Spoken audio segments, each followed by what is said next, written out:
Pedro tiene una suerte. ¿Y qué organelos conoces de la célula, Pedro? Pues está la doble capa lipídica, está el núcleo, las mitocondrias, el aparato de Golgi, ¿qué más?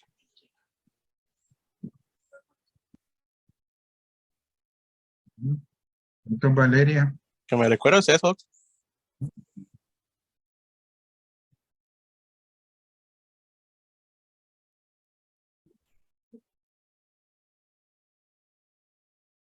No le escuchamos. ¿Qué otros organelos, componentes? ¿Sí? Ujú.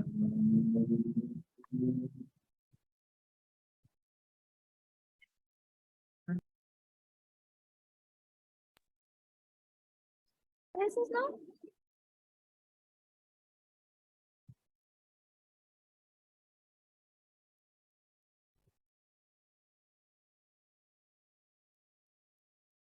¿Y para qué servirá el aparato de Golgi, Pedro? El aparato de Golgi es, o sea, ahí entiendo, no estoy seguro, pero ahí es donde están los ribosomas. Sí, no está seguro nada. No me le... Ajá. ¿Y usted, doctora Valeria, para qué servirá el aparato?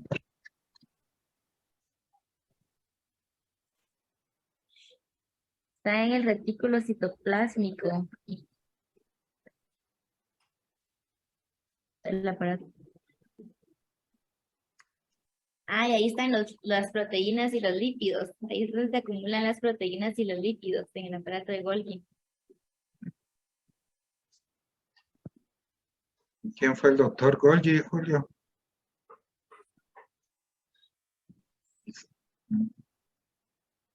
No sé, doc.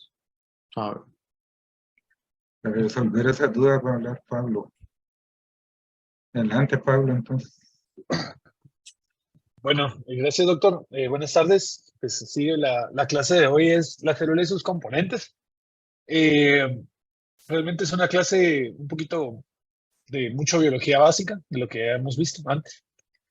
Los objetivos que me planteé para esta clase es mencionar ciertos datos históricos acerca de la célula y el descubrimiento tanto de la célula como de sus organelos, describir cuáles son las principales características de la célula, mencionar cuáles son los principales componentes celulares y su función, y pues, describir de una forma muy breve ciertas patologías que pueden estar asociadas al mal funcionamiento de los organelos celulares.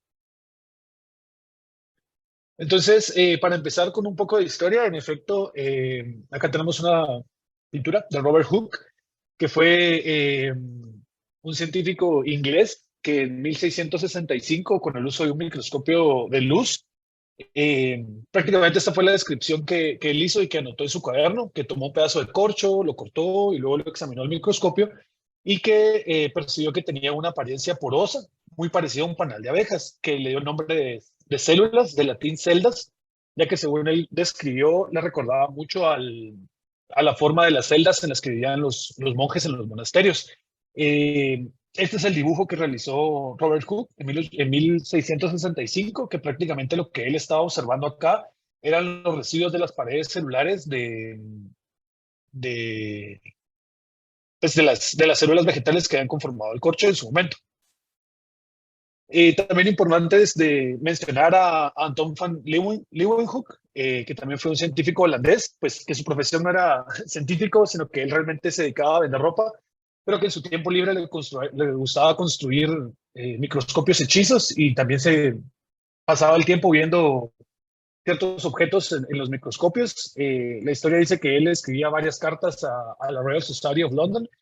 Sin embargo, no lo habían tomado tan en serio hasta que mandaron al curador de la sociedad, que fue el propio Robert Hooke, a verificar los hallazgos de Leeuwenhoek y pues confirmó los hallazgos de que también había observado ciertas células en varias cosas que había visto. Por ejemplo, este es el dibujo de una hoja de un fresno que él observó al microscopio y en donde describió que estaba conformado por ciertas estructuras que parecían poros, de igual forma que lo había hecho Robert Hooke. Ya para entrarnos más en la célula, también importante mencionar que no se le había dado mucha importancia dentro de la biología hasta más o menos 1830, cuando Theodor Schwann, que fue un zoólogo alemán, publicó un informe acerca de las células, en las cuales él indicó que la célula es la unidad básica de todo ser vivo, que prácticamente todas las plantas y todos los animales se encuentran formados por células, y que inclusive las células tanto de las plantas como de los animales tenían una estructura bastante similar. A partir de esto fue prácticamente que se propusieron los dos principios de la teoría celular, que es uno, que todos los organismos están compuestos por una o más células, y dos, que la célula es la unidad estructural y funcional de todo ser vivo. De ahí esta definición que tenemos de la célula, que es la unidad morfológica y funcional de todo ser vivo. Hay dos tipos de células, las células procariotas y las células eucariotas. Nosotros vamos a enfocar en las células eucariotas. Las principales características que nos ayudan a diferenciar entre una célula procariota y una eucariota es que las eucariotas llevan a cabo una división celular compleja, contienen un material genético complejo, también tienen organelos citoplasmáticos y respiratorios, en el caso de las mitocondrias, que también son complejos. Son capaces de realizar fagocitosis, tienen enzimas más especializadas, como el caso de las ARN polimerasas, y que son capaces de llevar a cabo la reproducción sexual o la meiosis. Dentro de las principales características que nosotros podemos mencionar de las células es que son complejas y organizadas. Con respecto a la complejidad, básicamente lo que se refiere es que sí son en efecto una máquina perfecta. El ejemplo que encontré que describía mejor esto es que cuando se está duplicando el ADN de una célula, prácticamente ocurre un error por cada 10 millones de nucleótidos que se incorporan. Y la célula es tan compleja y tan organizada que es capaz de identificar este error y corregirlo inmediatamente para evitar mutaciones y mal funcionamiento de la célula. También que contienen un programa genético, el cual sabemos que es la información genética que se encuentra codificada en el ADN y que prácticamente contiene las instrucciones para construir las células, para el adecuado funcionamiento de la célula y prácticamente para hacerse a sí mismas. Son capaces de reproducción. Esto sabemos que una célula madre es capaz de engendrar dos células hijas que prácticamente van a tener una copia fiel del material genético de la célula madre. Son capaces de adquirir y utilizar la energía. Esto lo hacen a través de la glucosa para obtener el ATP. Son capaces de llevar a cabo reacciones químicas. Esto lo hacen a través de una variedad de enzimas que se encuentran presentes en la célula y que prácticamente son las que llevan a cabo el metabolismo celular. Son capaces de responder a estímulos, como lo vamos a ver más adelante. Pueden ser estimuladas por la presencia de receptores a nivel de la membrana, lo cual puede tener una gran variedad de respuestas a nivel de la célula, que puede ir desde la transducción de ciertos genes, la división celular o inclusive la muerte celular. Y que también son capaces de autorregularse. Eso quiere decir que son capaces de saber hasta cuándo tienen que dividirse, de detectar alguna mutación a nivel del material genético y por lo tanto detener su reproducción. Ya con respecto a los organelos, principalmente mencionar la membrana celular. Realmente durante las primeras descripciones de la célula no se había realizado... no se tenía tan clara su presencia, mejor dicho, se tenía clara su presencia, pero no tanto de la estructura que tenía, sino fue más o menos hasta 1950, con el uso del microscopio electrónico, que se pudo distinguir mejor la membrana celular, y esto también con la mejora de las técnicas que se utilizaron para teñir los tejidos. Fue esta persona, J.D. Robertson, que en la Universidad de Duke, que utilizó un microscopio electrónico, que pudo definir que había una membrana que rodeaba la célula que estaba constituida por dos capas diferentes y que en su momento él describió que podían tener una función diferente cada una de ellas. La membrana celular, la principal característica que tiene es que delimita toda la célula. Tiene un espesor aproximado de entre 5 y 10 nanómetros de ancho. Está formada por una bicapa lipídica anfipática. Esto quiere decir que está formado tiene partes que son hidrofóbicas y partes que son hidrofílicas. Y se caracteriza por una presencia de proteínas a nivel de la membrana y pues los lípidos que le dan la estructura. Las principales funciones de la membrana celular son la compartimentación de la célula, llevan a cabo ciertas actividades bioquímicas, también sirven como una barrera permeable y por lo tanto tienen una función activa en el transporte de solutos y son capaces a través de los receptores celulares, los receptores que se encuentran a nivel de la membrana, de responder a los estímulos. Los principales lípidos que se encuentran a nivel de la membrana celular son los fosfoliséridos, los esfingolípidos y el colesterol. La composición de la membrana lipídica es importante porque dependiendo de la cantidad de lípidos o de proteínas que contenga la membrana, de eso también puede depender un poco la función de la célula. Por ejemplo, las células de las células nerviosas en la membrana de mielina, en la vaina de mielina, perdón, tienen una alta cantidad de lípidos porque esto le sirve como un aislante que les permite conducir de mejor forma los impulsos eléctricos. Entonces, generalmente este tipo de células tienen una mayor cantidad de lípidos en sus membranas y una menor cantidad de proteínas. Por el contrario, a nivel mitocondrial, que también tiene una membrana muy parecida a la membrana celular, sí hay una mayor cantidad de proteínas a nivel de la membrana, pero esto es por la gran cantidad de transportadores de electrones que hay a nivel de la membrana mitocondrial que le permite llevar a cabo sus funciones de oxidación. También es importante mencionar a la membrana que es capaz de deformarse y cambiar su forma, esto durante la locomoción o el ciclo celular, y también tiene la capacidad de fusionarse con otras membranas, como es el caso del óvulo y el espermatozoide. En el momento de la fecundación, prácticamente dos células distintas se unen sus membranas plasmáticas para formar una única célula. A nivel de las membranas, también es importante mencionar la presencia de receptores que hay a nivel de la membrana celular. Sabemos que esto nos puede ayudar a provocar ciertas respuestas a nivel de las células. Generalmente son las proteínas las que llevan a cabo esta función, pero también podemos encontrar ciertos receptores a nivel de los organelos e inclusive del núcleo celular. La unión de un mensajero, como podemos ver acá en la figura, a un receptor en la membrana, va a desencadenar la transducción de señales, que es lo que vamos a ver en la siguiente diapositiva, que puede llevar a cabo ciertas diversas respuestas a nivel de la célula. Sabemos que una célula se puede estimular de forma autócrina, que es cuando la misma célula libera su ligando. Parácrina, cuando una célula de un tejido cercano libera la molécula. O endócrina, como en el caso de las hormonas, cuando es una célula a distancia que libera un ligando para otra célula. Y existen tres tipos de receptores a nivel de la célula: los que se encuentran acoplados a las proteínas G, que son los más abundantes y los más estudiados a nivel de la biología; los que se encuentran asociados a la apertura de canales iónicos; y los que se encuentran ligados a ciertas enzimas. Como les mencioné previamente, esta es la cascada que se lleva a cabo con la transducción de las señales. Tenemos un ligando que se va a unir a un receptor en la membrana siempre y cuando se esté expresando en el momento se esté expresando ese receptor a nivel de la célula. Eso va a provocar un cambio en la morfología del receptor, y la transducción de señales, que es como la unión de ese ligando provoca una respuesta a nivel de la célula, puede ocurrir de dos formas.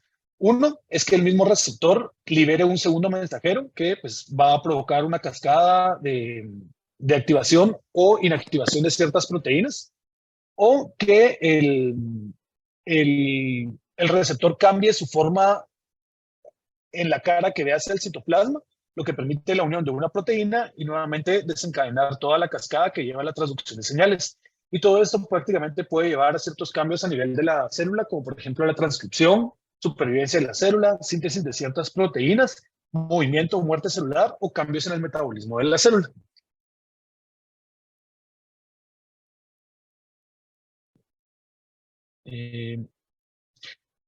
Acá podemos observar ciertos trastornos que se han asociado con defectos a nivel de las proteínas asociadas a proteínas G a nivel de la membrana.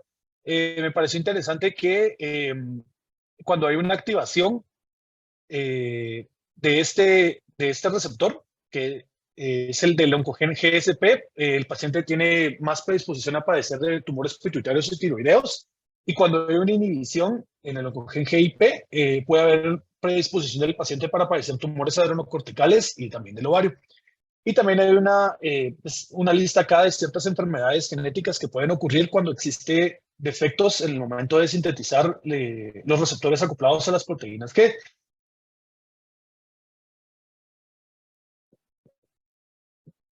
Acá también tenemos varias enfermedades que se producen, solo que en este caso son enfermedades que se encuentran asociados con defectos a nivel de los canales iónicos. Quizá el más frecuente o el más común que podemos observar es el síndrome de Cute largo, que como podemos observar son defectos a nivel de los canales de potasio. Estos son los genes que codifican ese canal y pues sabemos que puede producir muerte súbita por fibrilación ventricular en los pacientes que están predispuestos a este tipo de enfermedades. Luego, para continuar con los compartimentos de la célula, importante mencionar los compartimentos que se encuentran unidos en la membrana. Realmente no se habían hecho mayores descripciones previamente, durante el siglo XX no se había hecho una mayor descripción de la estructura interna de la célula. De hecho, se creía que en el citoplasma de la célula no había nada. Y fue más o menos hasta 1940 con el uso de los microscopios electrónicos que se empezaron a definir de una forma más adecuada los organelos intracelulares.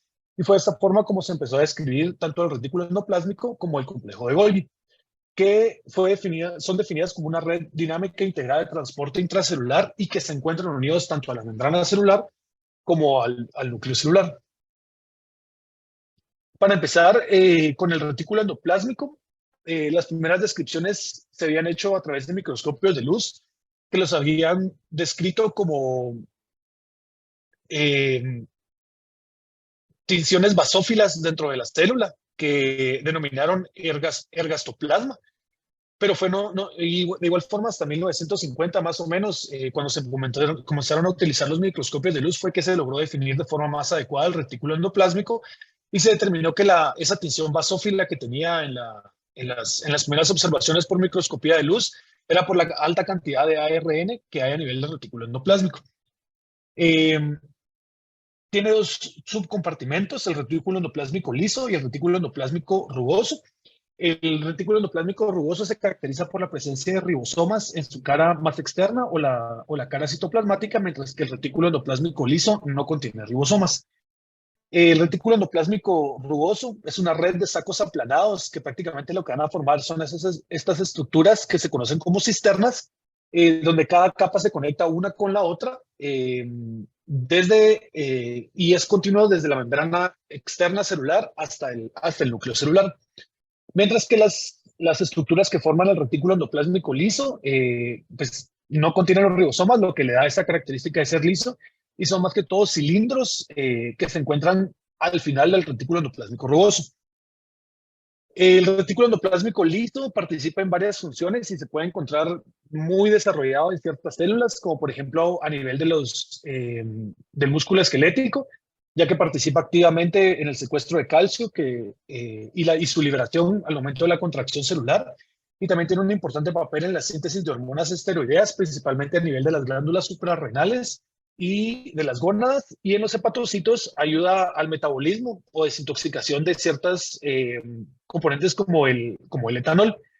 Mientras que el retículo endoplásmico rugoso, básicamente su función es la síntesis de proteínas, que es a donde llega el ARN mensajero, que son los ribosomas los encargados de sintetizarlo. El retículo endoplásmico sirve como la maquinaria para que los ribosomas puedan sintetizar las proteínas.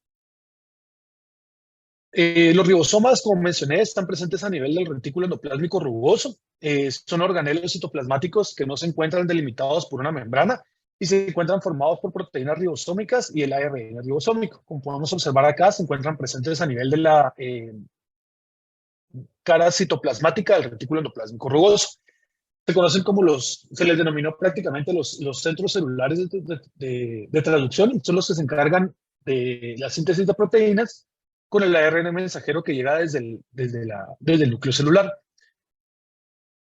Se han mencionado que son tantos los ribosomas que se encuentran presentes a nivel de una célula que más o menos el 80% del ARN de una célula está conformado únicamente por los ribosomas.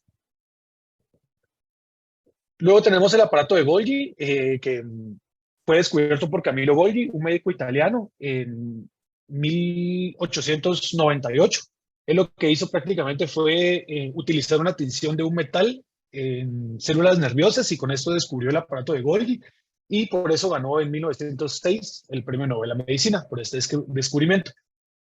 El aparato de Golgi tiene una morfología de igual forma de cisternas, muy parecido al retículo endoplásmico, solo que en este caso se encuentra más aplanado y se han descrito que tiene bastantes vesículas o vacuolas en sus membranas, que ahorita vamos a mencionar para qué son importantes. Está conformado por dos caras, una cara cis, que es la que ve hacia el núcleo celular y el retículo endoplásmico, y una cara trans, que es la que ve hacia la membrana plasmática. La función del aparato de Golgi prácticamente es realizar una glucosilación de las proteínas, que es como el paso final para la función de estas. Entonces, cuando el aparato de Golgi detecta que una proteína no está lista para ser liberada, prácticamente en la cara cis la regresa hacia el retículo endoplásmico. Mientras que si la proteína fue glucolizada de forma adecuada, puede ser liberada a través de la cara trans justamente en las vacuolas, y esta proteína puede dirigirse hacia el citosol para cumplir funciones dentro de la propia célula o ser excretada a través de las vacuolas para producir activación de alguna otra célula. También es importante mencionar los lisosomas, que son organelos digestivos intracelulares.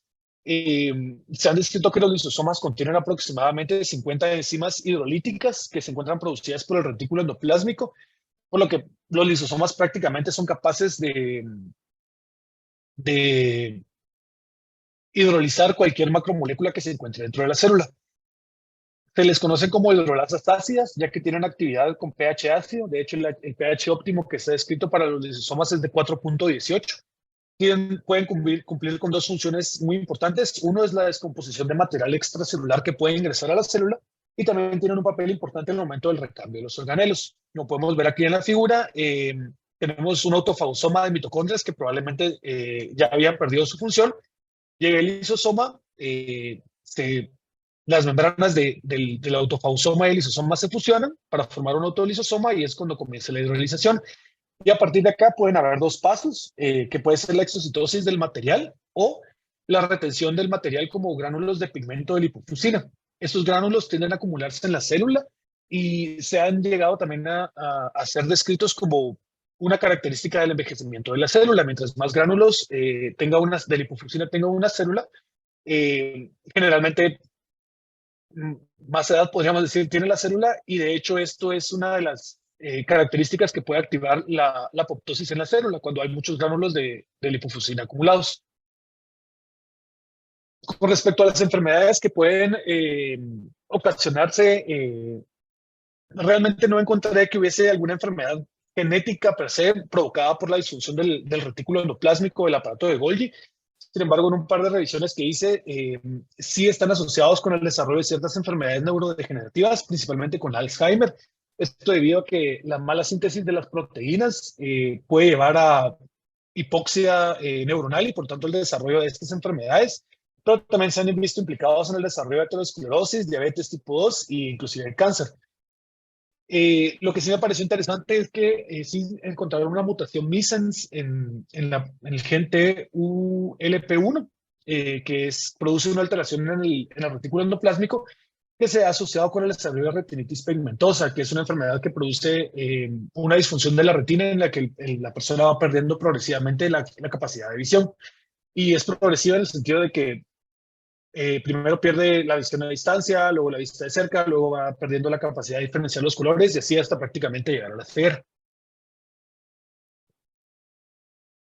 Con respecto a los ribosomas, prácticamente estas son enfermedades que van a producir una biogénesis errónea y malfunción de los ribosomas. Sí se ha descrito una mutación congénita en el gen RPS19 que produce esta anemia de Diamond-Blackfan, que está descrita como una anemia hipoplástica macrocítica, y otras enfermedades como el Schwammen-Diamond, la deskeratosis congénita y el síndrome de Churchill-Collins. Acá sí es importante mencionar que la vía de TP53 sí se activa cuando se detectan alteraciones en la producción de los ribosomas. Por lo tanto, una de las vías que podrían tener las células cancerígenas para eludir este sistema es cuando ocurren mutaciones a nivel de este gen. Y las enfermedades asociadas a las alteraciones en los lisosomas se conocen como trastornos del almacenamiento lisosomal.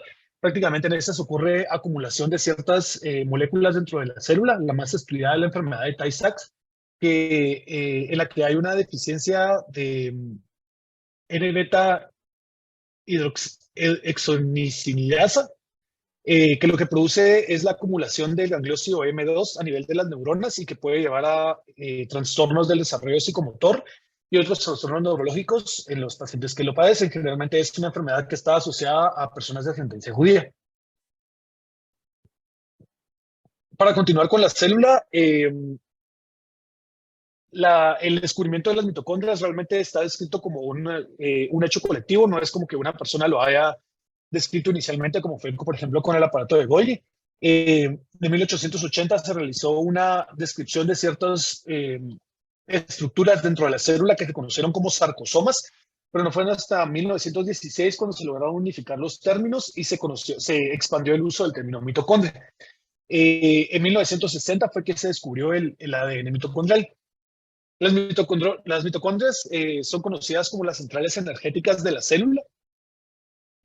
Sabemos que acá es donde prácticamente se produce el ATP, que es el combustible de la célula. Depende mucho de qué célula estemos hablando. De esto va a depender también mucho la forma que tiene las mitocondrias y qué tantas mitocondrias hay en la célula. En algunas células que no tienen tanta función, que no requieren tanta energía, generalmente están descritas justo con esta forma de frijol y que se encuentran dispersas en todo el citoplasma. Sin embargo, sí se ha descrito que en las células musculares, que es donde más se utiliza el ATP por debido a la contracción, pueden aparecer inclusive como una red conectada de mitocondrias y no únicamente dispersas por todo el citoplasma. Una característica importante de las mitocondrias es que también están formadas por una membrana lipídica muy similar a la membrana celular, solo que, como mencioné previamente, esta está constituida por una mayor cantidad de proteínas. Tenemos una membrana externa, una membrana interna, perdón.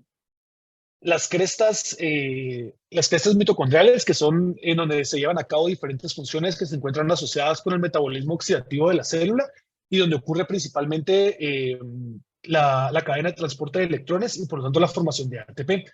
Y la luz o matriz mitocondrial, que es donde se encuentra el ARN ribosómico y donde se llevan a cabo ciertas rutas metabólicas importantes como lo es el ciclo de Krebs. Con respecto a la presencia de enfermedades mitocondriales, las primeras descripciones que tenemos de estas enfermedades ocurrieron en 1962 en la Universidad de Estocolmo, cuando se describió el caso de una señora que consultó por historia de fatiga y dolor muscular crónico. Cuando hicieron biopsia del músculo de la señora, lo que observaron fue este patrón de rojo, que es una tinción especial, que lo que nos indica es que hay una disfunción a nivel de las mitocondrias. Se han descrito una muy gran variedad de trastornos mitocondriales que pueden ir desde trastornos que pueden causar la muerte en la infancia, trastornos que pueden producir convulsiones, trastornos neurodegenerativos, e inclusive hay una enfermedad que es esta que se llama MELAS, que produce síntomas parecidos a stroke y el paciente tiene eventos cerebrovasculares frecuentemente y también puede causar manifestaciones benignas, podríamos decirlo, como simplemente intolerancia por parte del paciente al ejercicio o la presencia de espermatozoides afuncionales. Como sabemos, el ADN mitocondrial es heredado de la madre. Entonces, sí se han descrito que, por ejemplo, en una familia que puede estar todos pueden estar afectados y tener disfunciones mitocondriales debido a la gran variedad de mutaciones que pueden ocurrir a nivel del ADN mitocondrial. No necesariamente todas las personas en la misma familia van a tener las mismas características clínicas y los síntomas pueden ir variando dentro de la misma familia. Con respecto a ya la estructura de la célula, tenemos el citoplasma, y el citoesqueleto. En 1903 se propuso la teoría de que la célula está compuesta por una red de túbulos que le dan forma, que posteriormente pasó a llamarse el citoesqueleto, que fue en 1931, cuando se hizo una descripción del citoesqueleto y de sus componentes.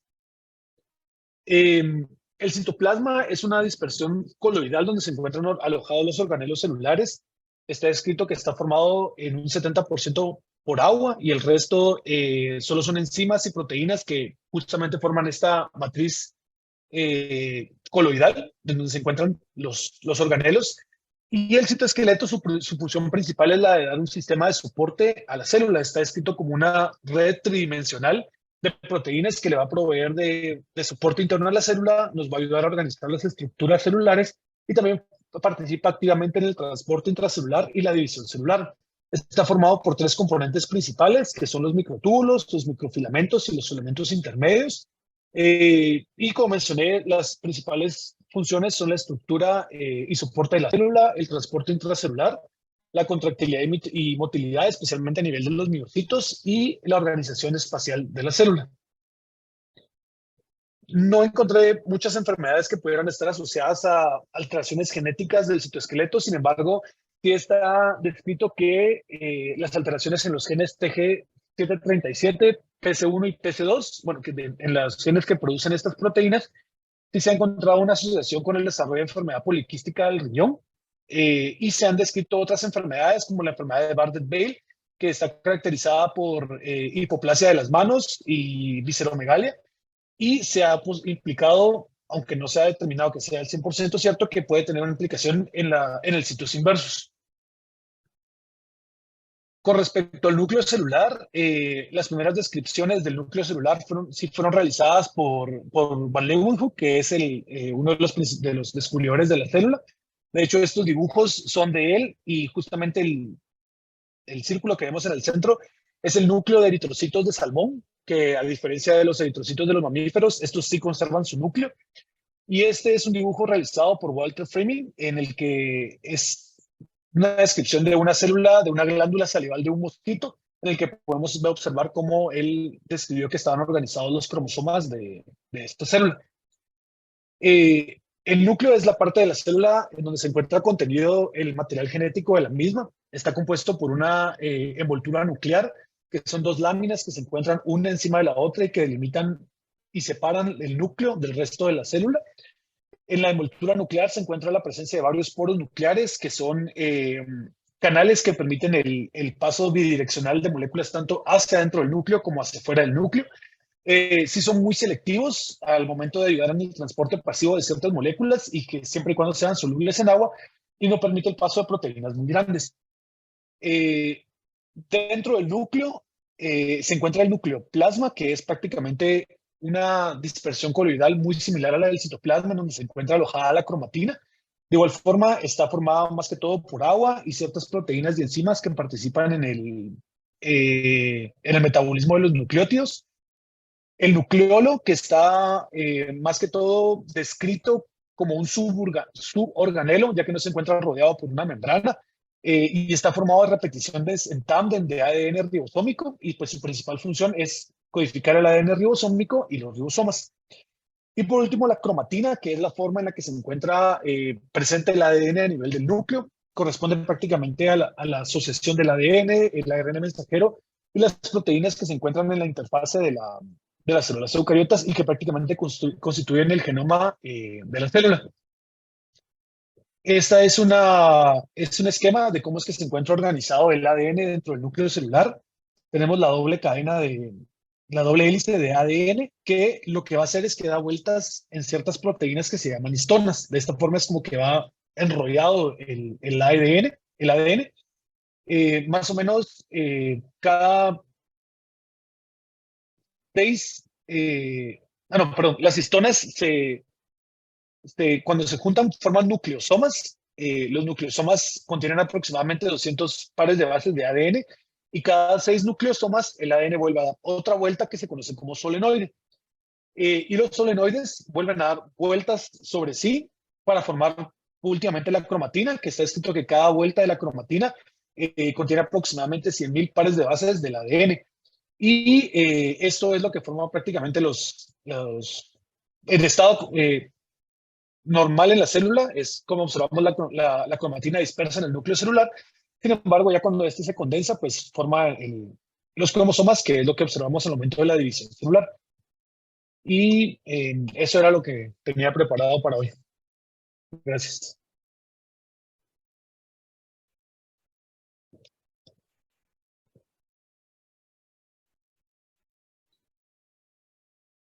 Gracias, Pablo. En general estuvo bien la clase. Yo te diría que tal vez la observación de forma es que los objetivos que pusiste no son objetivos, ¿verdad? Esa es la agenda. Regresate